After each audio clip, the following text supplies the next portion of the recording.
ಎಲ್ರಿಗೂ ನಮಸ್ಕಾರ. ಇವತ್ತು ಸಕ್ಸಸ್ ಮೀಟ್ ಅಂತೇಳಿ ಪ್ಲಾನ್ ಮಾಡ್ಕೊಂಡ್ವಿ. ಬಹಳ ಖುಷಿ ಆಗ್ತದೆ. ಯಾಕಂದ್ರೆ ಯಾವುದೇ ಸಿನಿಮಾ ಮಾಡಿದ್ರು ಅಷ್ಟೇ, ನಂದು ಉಮಾಪತಿ ಫಿಲ್ಮ್ಸ್ ಅಲ್ಲಿ ನಾನು ಯಾವಾಗ್ಲೂ ಹೇಳ್ತಾ ಇರ್ತೀನಿ, ದುಡ್ಡು ಮಾಡಕ್ಕೆ ಆ ಬ್ಯಾನರು, ಎಕ್ಸ್ಪೆರಿಮೆಂಟ್ ಮಾಡಕ್ಕೆ DN ಸಿನಿಮಾಸು, ಮತ್ತೆ ಅವಾರ್ಡ್ ಮತ್ತೊಂದಿನೊಂದು ಅಂತ.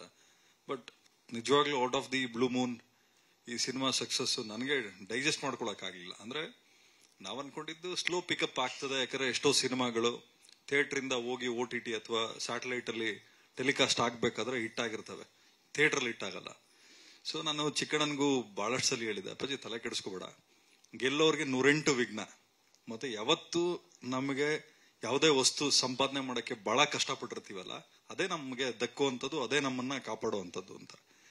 ಸೊ ನಮ್ಮ ಇವತ್ತೇನು ಈ ಸ್ಥಾನಮಾನ ಇದೆ, ಅಥವಾ ನಾವು ಎರಡೂ ಬ್ಯಾನರ್ ಅಲ್ಲಿ ಸರಿ ತೂಗಿಸ್ಕೊಂಡು ಇಲ್ಲಿವರೆಗೂ ಸಕ್ಸಸ್ ಇರ್ಬೋದು, ಆ ಸ್ಟಾರ್ ಇರ್ಬೋದು, ಮತ್ತೊಂದು ಇನ್ನೊಂದು ಏನೇ ಇದ್ರು, ನಮ್ಮ ತಾಯಿ ತಂದೆ ಕೊಟ್ಟಿರುವಂತ ಭಿಕ್ಷೆ ನನಗೆ. ಯಾಕೆಂದ್ರೆ ಕೊಡೋ ಕೈ ಶುದ್ಧವಾಗಿದ್ರೆ ತಗೊಳ್ಳೋ ಮನ್ಸು ಎಷ್ಟೇ ಕೆಡ್ದಾಗಿರ್ಲಿ ಅದು ಶುದ್ಧವಾಗಿರ್ತದಲ್ಲ. ಸೊ ಕಾವೇರಿ ನೀರು ಎಷ್ಟು ಶುದ್ಧವಾಗಿದೆ, ನಮ್ಮ ತಾಯಿ ತಂದೆ ಮನ್ಸು ಅಷ್ಟೇ ಶುದ್ಧ. ನಮ್ಮ ತಾಯಿ ಇಲ್ಲಿವರೆಗೂ ಮಾಡಿರುವಂತದ್ದು ಯಾವುದೂ ನಮಗೆ ಕಳ್ಕೊಂಡಿರುವಂತದ್ದಲ್ಲ. ಸೊ ಹಂಗಾಗಿ ನಮ್ಮ ತಾಯಿ ಆಶೀರ್ವಾದದಿಂದ ಅವ್ರು ಮಾಡಿರೋ ಒಳ್ಳೆ ಕೆಲಸ, ನಾವು ನಿಮ್ಗೆ ಗೊತ್ತಿದೆ, ನಾನೇನು 100% ಒಳ್ಳೆ ವ್ಯಕ್ತಿ ಅಂತ ನಾನು ಹೇಳಲ್ಲ. ಮನುಷ್ಯ ಅಂತ ಬಂದ ಮೇಲೆ ಒಳ್ಳೇದು ಕೆಟ್ಟದ್ದು ಎರಡೂ ಇದ್ದೇ ಇರ್ತದೆ. ಕೆಲವೊಬ್ಬರಿಗೆ ನಾವು ಕೆಟ್ಟವರಾಗಿರ್ತೀವಿ, ಕೆಲವೊಬ್ಬರಿಗೆ ಒಳ್ಳೆಯವರಾಗಿರ್ತೀವಿ. ಆದ್ರೆ ನಮ್ಮ ತಾಯಿ ನನ್ಗೆ ಯಾವತ್ತು ನನ್ನ ಮಗ ಒಳ್ಳೆಯವನು ಅಂತ ಸೀಲ್ ಹಾಕಿದಾರೆ, ಅದೊಂದು ಸೀಲ್ ಸಾಕು. ಸೊ ಅದಕ್ಕೆ ನಾನು ಖುಷಿ ಪಡ್ತೀನಿ. ಅದೇ ರೀತಿ ಉಪಾಧ್ಯಕ್ಷ ಸಿನಿಮಾ ಅಂತ ಬಂದಾಗ ನಾವು ಪ್ರಾರಂಭ ಮಾಡಿದಾಗ ಸಾಕಷ್ಟು ಚರ್ಚೆಗಳಾಯ್ತು, ಆಮೇಲೆ 108 ವಿಘ್ನಗಳಾಯ್ತು. ಅವಾಗ ಚಿಕ್ಕಣ್ಣ ಅವ್ರಿಗೂ ಅನ್ಸಿರೋದಿದೆ, ಸಿನಿಮಾ ಮಾಡ್ಬೇಕಾ ಬಿಟ್ಬಿಡೋಣ ಅಂತ. ನನಗೂ ಅನ್ಸಿರೋದಿದೆ. ಆಮೇಲೆ ಸಾಕಷ್ಟು ಬದಲಾವಣೆಗಳಾಯ್ತು. ಫೈನಲಿ ಸಿನಿಮಾ ಶುರು ಮಾಡಿದ್ವಿ. ಶುರು ಮಾಡಿದಾಗ ಹೀರೋಯಿನ್ ಸಮಸ್ಯೆ ಬಂತು. ಅದಾದ್ಮೇಲೆ ಚಿಕ್ಕಣ್ಣವರು, ಅನಿಲ್ ಅವರು ಮಲೈಕಾ ಅವ್ರನ್ನ ಸೆಲೆಕ್ಟ್ ಮಾಡಿದ್ರು. ಆಮೇಲೆ ನಮ್ಮನೇಲಿ ಹೇಳ್ದೆ, ಹಿಂಗೆ ತುಂಬಾ ಚೆನ್ನಾಗಿ ಪರ್ಫಾರ್ಮ್ ಮಾಡ್ತಾರೆ, ಒಳ್ಳೆ ಚಾಯ್ಸ್ ಅನ್ಸುತ್ತೆ ಅಂತ. ಅದಾದ್ಮೇಲೆ ಸಿನಿಮಾ ಶುರು ಆದಾಗ ರಶಸ್ ನೋಡಿದೆ, ಬಹಳ ಖುಷಿ ಆಯ್ತು. ಯಾಕಂದ್ರೆ ಯಾವುದೇ ಆರ್ಟಿಸ್ಟ್ ಆಗಿರ್ಬೋದು, ಅಥವಾ ಯಾವುದೇ ಪ್ರೊಡ್ಯೂಸರ್ ಇರ್ಬೋದು, ಟೆಕ್ನಿಷಿಯನ್ಸ್ ಇರ್ಬೋದು, ನಮಗೆ ಸರಸ್ವತಿ ಒಲ್ದಾಗ ನಾವು ತುಂಬಾ ಹಂಬಲ್ ಆಗಿ ಡೌನ್ ಟು ಅರ್ತ್ ಆಗಿದ್ರೆ, ನಾವು ಅದೇನೋ ಹೇಳ್ತಾರೆ ಗೊತ್ತಾ, ಈ ಗೆದ್ದಾಗ ಈ ನಾವೇನೋ ಮೀಸೆ ತಿರುವಿ ಮೆರಿಬಾರ್ದು, ಸೋತಾಗ ಇನ್ನೊಬ್ರು ಕಾಲಿಡಿಬಾರ್ದು ಅಂತ. ಸೊ ಹಂಗಾಗಿ ನ್ಯೂಟ್ರಲ್ ಆಗಿ ಹೋಗ್ತಾ ಇದ್ರೆ ನಮ್ ಬದುಕು ನಡೀತಾ ಇರ್ತದೆ. ಮಲೈಕಾ ಅವರೇ, ನಿಮ್ ಶ್ರಮ ನಿಮ್ಮನ್ನ ಕಾಪಾಡಿದೆ. ನಿಮ್ ತಾಯಿ ತಂದೆ ಮಾಡಿರುವಂತ ಒಳ್ಳೆ ಕೆಲಸ, ನಿಮ್ಮ ಶ್ರಮ ಇವತ್ತು ಪ್ರತಿಫಲ ಕೊಟ್ಟಿದೆ. ಅದೇ ರೀತಿ ನಮ್ಮ ಡೈರೆಕ್ಟರ್ ಅನಿಲ್ ಅವರು ಬರವಣಿಗೆ ಬಹಳ ಚೆನ್ನಾಗಿದೆ. ಒಬ್ಬ ಗೆಸ್ಟ್ ಆಗಿ ಬಂದವರು ಕೊನೆಗೆ ಮೇನ್ ಚೀಫ್ ಆಗಿ ಸಿನಿಮಾನ ಮುನ್ನಡೆಸ್ಕೊಂಡು ಹೋದ್ರು. ಅದಾದ್ಮೇಲೆ ರಾಜಶೇಖರ್ ಅವ್ರ ಕೊಡುಗೆ ಬಹಳ ಇದೆ. ಯಾಕಂದ್ರೆ ಡೈಲಾಗ್ಸ್ ಅವರು ಬರೆದಿದ್ದಾರೆ, ಚಂದ್ರಮೋಹನ್ ಅವರು ಕತೆ ಮಾಡಿಕೊಟ್ರು, ಡೈರೆಕ್ಷನ್ ಡಿಪಾರ್ಟ್ಮೆಂಟ್ ಇರ್ಬೋದು, ಮತ್ತೆ ಕ್ಯಾಮ್ರಾಮನ್ ಬಂದು ನಮ್ಮ ಶೇಖರ್ ಚಂದ್ರು ಅವರು. ನಿಮ್ಗೆ ಗೊತ್ತಿದೆ, ಸೆಕೆಂಡ್ ಹಾಫ್ ಅಂತೆಲ್ಲ ಬಂದಾಗ ತುಂಬಾ ನೇಚರ್ ಅನ್ನೋದನ್ನ ವಿಜುವಲಿ ಬ್ಯೂಟಿಫುಲ್ ಆಗಿ ತೋರಿಸಿದ್ದಾರೆ.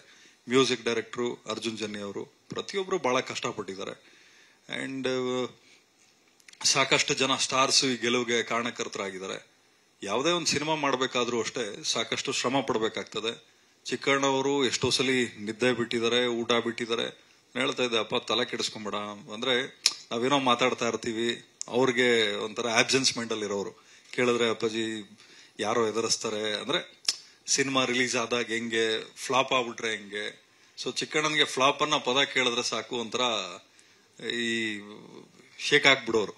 ಅಪ್ಪಾಜಿ ನೆಗೆಟಿವ್ ಮಾತ್ರ ಮಾತಾಡೋದು ಬೇಡ, ಬರೀ ಪಾಸಿಟಿವ್ ಮಾತಾಡೋಣ ಅಂತ. ನಿಮ್ ತಂದೆಯವ್ರು ಇದ್ದಿದ್ರೆ, ನಮ್ ತಂದೆ ನಿಮ್ ತಂದೆ ಇದ್ದಿದ್ರೆ ನಿಜವಾಗ್ಲೂ ಬಹಳ ಖುಷಿ ಪಟ್ಟಿರೋರು. ಇಬ್ರು ಮೇಲೆ ದೇವರಾಗಿದ್ದಾರೆ, ಅವ್ರು ನಮ್ಮನ್ನ ಸದಾಕಾಲ ಕಾಪಾಡ್ತಾರೆ. ನಾನ್ ಬಿದ್ದಾಗ ಕೇಳ್ದು ಮೇಲೆತ್ತಕ್ಕೆ ನಮ್ ತಂದೆ ಇದ್ದಾರೆ, ನೀನ್ ಬಿದ್ದಾಗ್ಲೂ ಕೇಳ್ದ ಮೇಲೆತ್ತಕ್ಕೆ ನಿಮ್ ತಂದೆ ಜೀವಂತವಾಗಿ ಇಲ್ದೇ ಇದ್ರು ಅವ್ರ ಆತ್ಮ ಇದ್ದೇ ಇರ್ತದೆ. ಸೊ ತಲೆ ಕೆಡಿಸ್ಕೊಳ್ಳೋದು ಬೇಡ. ಹೆಬ್ಬುಲಿ, ಮದಗಜ, ರಾಬರ್ಟ್, ಇವೆಲ್ಲ ಸ್ಟಾರ್ ಸಿನಿಮಾಗಳು. ಅದರ ಸಕ್ಸಸ್ ನಾವು ನೋಡಿದ್ವಿ. ಆಮೇಲೆ ಒಂದಲ್ಲ ಎರಡಲ್ಲ ಒಂಥರ ಚರ್ಚೆ ಆದಂತ ಸಿನಿಮಾ, ಅವಾರ್ಡ್ಗಳು ಬಾಜ್ಕೊಳ್ತು. ಅದ್ರ ಸಕ್ಸಸ್ ಒಂದ್ ಬೇರೆ ರೀತಿ ಸಕ್ಸಸ್ ನೋಡಿದ್ವಿ. ಚಿಕ್ಕಣ್ಣ ಅನ್ನುವಂಥ ಒಬ್ಬ ಕಲಾವಿದನ ಹಾಕೊಂಡು ಅವ್ರನ್ನ ಲಾಂಚ್ ಮಾಡ್ತಿರೋ ದೊಡ್ಡ ರೆಸ್ಪಾನ್ಸಿಬಿಲಿಟಿ ಇತ್ತು. ಅವಾಗ ಒಂದಷ್ಟು ಕ್ವೆಶ್ಚನ್ ಮಾರ್ಕ್ ಇತ್ತು. ಈಗ ಅದರಲ್ಲೂ ಸಕ್ಸಸ್ ಆಗಿದೆ. ಏನ್ ಅದ್ರ ಸೀಕ್ರೆಟ್ ಏನು ಅಂತ ತುಂಬಾ ಜನ ಪ್ರಶ್ನೆ ಕೇಳ್ತಾ ಇದ್ದಾರೆ. ನಿರ್ಮಾಪಕರು ಏನಾರು ಹೇಳ್ಬೋದಾ ಈ ವೇದಿಕೆ ಮೇಲೆ ಅಂತ? ನಮ್ಗೆ ಸೀಕ್ರೆಟ್ ಅನ್ನೋದೇನು ಇಲ್ಲ, ಅವಮಾನನ ಚಾಲೆಂಜ್ ಆಗಿ ತಗೊಂಡ್ವಿ ಅಷ್ಟೇ. ಯಾಕಂದ್ರೆ ಚಿಕ್ಕಣ್ಣವ್ರಿಗೂ ಬಹಳಷ್ಟು ಸಲ ಭಯ ಪಡಿಸಿ ಕಾಲು ಎಳೆದಿರೋರು ಬೇಕಾದಷ್ಟು ಜನ ಇದ್ದಾರೆ. ಇವತ್ತು ಕಾಲು ಎಳೆದಿರೋರು ಕಾಲ್ ಶೀಟ್ ಕೇಳ್ತಾ ಇದಾರಂತೆ. ನನ್ಗೆ ಅದು ಬಹಳ ಖುಷಿ ಆಯ್ತು. ಸೊ ಅದು ಸಾಧನೆ. ನಮ್ ತಂದೆ ನಮ್ಗೆ ಹೇಳ್ತಾ ಇದ್ದೇನು ಅಂದ್ರೆ, ನಮ್ಗೆ ಯಾರಾದ್ರೂ ತೊಂದರೆ ಕೊಟ್ಟಾಗ ನಾವು ವಾಪಸ್ ತೊಂದರೆ ಕೊಡಕ್ ಹೋಗ್ಬಾರ್ದು. ಅವರು ಸಹಾಯ ಕೇಳ್ಕೊಂಡು ನಮ್ಮ ಮುಂದೆ ಬರ್ತಾರಲ್ಲ, ಅದು ಸಾಧನೆ ಅಂತ.